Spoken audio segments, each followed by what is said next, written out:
عثمان سردار بالا خاتون کے ساتھ دوڑ لگاتے ہیں۔ اچانک بالا خاتون کو ایک تیر گھوڑے سے نیچے گرا دیتا ہے۔ عثمان سردار انہیں بچانے کی بہت کوشش کرتے ہیں لیکن تیر لگتے ہی جاتے ہیں۔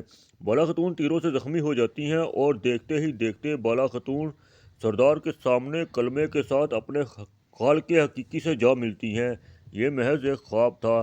سردار خواب سے خوف زدہ ہو کر نماز پڑھتے ہیں اور پھر اپنے رب سے خیر کی دعا کرتے ہیں۔ جیرکوتائی اور بران سردار کے حکم کے مطابق صوفیہ کے لیے جنگل میں جال بچھا رہے ہیں۔ عثمان سردار وہاں آ کر صورتحال دیکھتے ہیں۔ برہان سردار کو خبردار کرتا ہے کہ اگر وہ شیطان خاتون جان سے بچ گئی تو آپ کی جان کو خطرہ ہوگا۔ سردار برہان کو اور جال بچھانے کا حکم دیتے ہیں۔ صوفیہ کو عثمان سردار کا منصوبہ معلوم ہو گیا ہے۔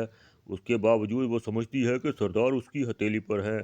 البیہ جب لوکاس کو روانہ ہوتے دیکھتا ہے تو وہ ایک سپاہی کو مار دیتا ہے اور اس کی وردی میں لوکاس کا تعاقب کرنے کا فیصلہ کرتا ہے۔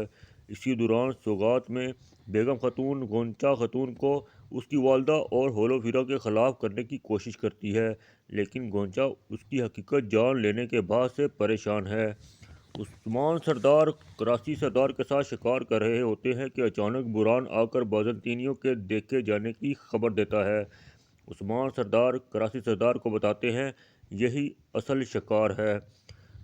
سوگات سے تجارتی قافلہ نکلتا ہے لیکن راستے میں صوفیہ کے سپاہی اس پر حملہ کر دیتے ہیں۔